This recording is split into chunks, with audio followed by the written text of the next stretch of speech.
Hello guys, আপনারা যে স্ক্রিনে ছবিটি দেখতে পাচ্ছেন এটি মূলত একটি এনএফটি এবং এটার নাম হচ্ছে বোর্ড অ্যাপ 8817। আপনারা হয়তো বিশ্বাস করবেন না যে এই এনএফটিটিকে $3.41 মিলিয়ন বিক্রি করা হয়েছিল, যেটা যদি বাংলাদেশি টাকায় কনভার্ট করেন তাহলে অলমোস্ট 36 কোটি টাকা। তো আজকের ভিডিওতে আমরা এনএফটি নিয়ে আলোচনা করব যে এনএফটি মূলত কি এবং এটা কিভাবে আপনারা তৈরি করতে পারবেন, সেল করতে পারবেন, এনএফটি দিয়ে কিভাবে টাকা উপার্জন করা যায়, এভরিথিং। তো যদি আপনারা চ্যানেলে নতুন হয়ে থাকেন তাহলে অবশ্যই চ্যানেলটিকে সাবস্ক্রাইব করে দিবেন এবং আর দেরি না করে চলুন শুরু করা যাক।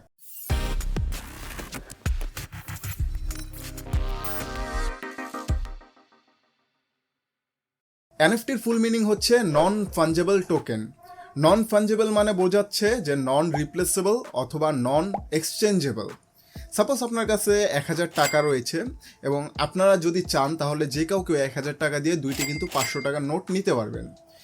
এখন এই জায়গাতে এই যে 1000 টাকার নোটটি রয়েছে বা 500 টাকার দুইটি নোট রয়েছে, এগুলো কিন্তু মূলত ফাঞ্জেবল, যেটা রিপ্লেসেবল অথবা এক্সচেঞ্জেবল, মানে সেম ভ্যালুর অন্য কোনো টাকার সাথে আপনারা যদি চান তাহলে এক্সচেঞ্জ করতে পারবেন। কিন্তু নন ফাঞ্জেবল এমন জিনিসকে বোঝায় যেটার মধ্যে স্পেশাল কোনো একটি ভ্যালু রয়েছে। যেমন টাকা কিন্তু একটি ফাঞ্জেবল আইটেম, যেটাকে আপনারা যদি চান তাহলে সমপরিমাণ টাকা দিয়ে এক্সচেঞ্জ করতে পারেন। কিন্তু সাপোজ আপনারা চিন্তা করেন যে মোনালিসার যে পেন্টিং রয়েছে সেটা কিন্তু একটি নন ফাঞ্জেবল আইটেম। এই পেন্টিংটি কি আপনারা যদি চান বা যে হলো মূলত বর্তমানে মালিক রয়েছে সে কিন্তু যদি চায় তাহলে কিন্তু অন্য কোনো পেন্টিংয়ের সাথে এটাকে এক্সচেঞ্জ করতে পারবে না, কেননা এটার নিজের মধ্যে কিন্তু অন্য একটি ভ্যালু রয়েছে। তো যদি কোনো একটি জিনিসের মধ্যে স্পেশাল কোনো একটি ভ্যালু থাকে তাহলে সেটাই নন ফাঞ্জেবল আইটেম হয়ে যায়। যেমন মোনালিসার পেন্টিংটি যে তৈরি করেছে সে কিন্তু বর্তমানে নেই, কিন্তু তার মধ্যে অনেক বড় বড় পেইন্টার বা আর্টিস্ট কিন্তু বর্তমানে রয়েছে। তারা কিন্তু তাদেরকে বললে যদি বলে তাহলে ইনস্ট্যান্টলি কিন্তু মোনালিসার মতো সেম টু সেম হুবহু পেন্টিং তৈরি করে দিতে পারবে। কিন্তু আদৌ কি মোনালিসার যে পেন্টিং রয়েছে সেটার যে ভ্যালু রয়েছে সেই ভ্যালু হবে না। দেখতে এক হলেও দুইটির মধ্যে কিন্তু আকাশ জমিনের তফাৎ থাকবে। তো যে আইটেমগুলো মূলত অন্য একটি আইটেম যে কোনো আইটেমের সাথে এক্সচেঞ্জ করা পসিবল সেগুলোকে ফাঞ্জেবল আইটেম বলা হয়, এবং যে আইটেমের মধ্যে স্পেশাল কোনো একটি ভ্যালু থাকে যেটাকে অন্য কোনো আইটেমের সাথে এক্সচেঞ্জ বা রিপ্লেস করা যায় না সেটাকে মূলত বলা হয় নন ফাঞ্জেবল আইটেম। তো এনএফটির মধ্যে যে নন ফাঞ্জেবল রয়েছে এটা তো আপনারা বুঝে গেলেন। এখন টি দিয়ে যে টোকেন রয়েছে এটার মানে কি?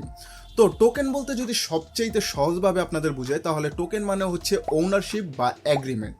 সাপোজ আপনার কাছে যদি কোনো বাড়ি বা যে কোনো প্রকার প্রপার্টি থাকে তাহলে ওই জিনিসটা যে আপনারই সেটার জন্য কিন্তু আপনাদের কাছে প্রুফ হিসাবে একটি অ্যাগ্রিমেন্টের পেপার অথবা যে কোনো প্রকার দলিল বা যে কোনো পেপার থাকে, যেটা দিয়ে এটা বোঝা যায় যে এই জিনিসটি বা এই লোকালি যে বাড়ি হোক গাড়ি হোক যে কোনো প্রপার্টি হোক সেটা আপনার।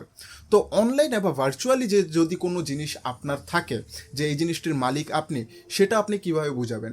সেটার জন্য মূলত ব্যবহার করা হয় টোকেন, যা দিয়ে বোঝা যায় যে এই প্রপার্টিটি বা এই ভার্চুয়ালের যে জিনিসটি রয়েছে, যেমন এনএফটি আপনারা ধরে নিতে পারেন বা যে কোনো ভিডিও হতে পারে, যে কোনো ইমেজ হতে পারে, সেটা মূলত আপনার। তো আশা করি আপনারা নন ফাঞ্জেবল টোকেন কি এই জিনিসটা বুঝতে পেরেছেন। এখন মূলত আসি যে এনএফটির প্রাইস কেন এত বেশি, যে একটি পেন্টিং বা একটি হলো এনএফটির প্রাইস $3.41 মিলিয়ন, এত কেন?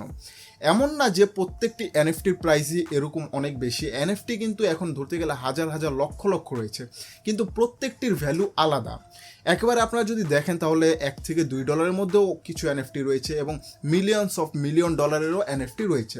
এখন মূলত এটার ভ্যালু কিন্তু মার্কেট থেকে ডিসাইড করা হয় যে কোনটার ভ্যালু কত হবে।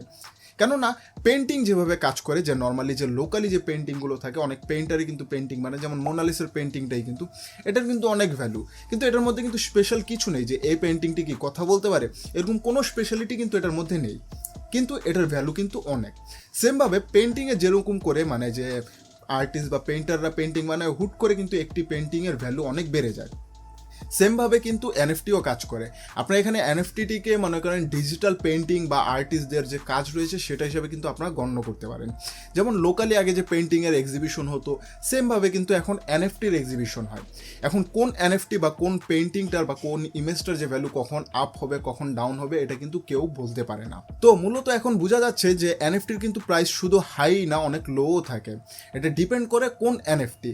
হঠাৎ করে কোনো একটি এনএফটির প্রাইস বেড়ে যায়, আবার হঠাৎ করে কোনো একটি এনএফটির প্রাইস কমেও যায়। এখন মূলত আসি কিভাবে আপনারা এনএফটি সেল করতে পারবেন।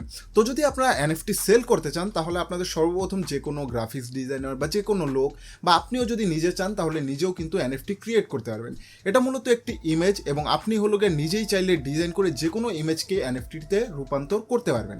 কিন্তু তার জন্য আপনাদের যে কোনো একটি ইমেজ নিজ থেকে তৈরি করতে হবে। এমন না যে কোনো একটি ইমেজ আপনার গুগল থেকে ডাউনলোড করলেন সেটাকে কিন্তু আপনার এনএফটিতে কনভার্ট করতে পারবেন না। আপনি যেই জিনিসটিকে এনএফটিতে কনভার্ট করতে চান সেটা আপনার নিজের ডিজাইন করা হতে হবে, মানে এক কথায় ইউনিক হতে হবে, যেটা হলো গিয়ে আপনিই তৈরি করেছেন, সেটার মানে যেই জিনিসটা হলো অন্য কারো কাছে নেই। যখন আপনারা আপনাদের এনএফটি ডিজাইন বা তৈরি করে নেবেন তখন আপনারা যদি চান তাহলে ওপেনসি, রেয়ারিবেল বা বিনান্সের মতো কিছু প্ল্যাটফর্ম রয়েছে, সেখানে গিয়ে আপনাদের এনএফটিটিকে আপলোড করে দিতে পারবেন।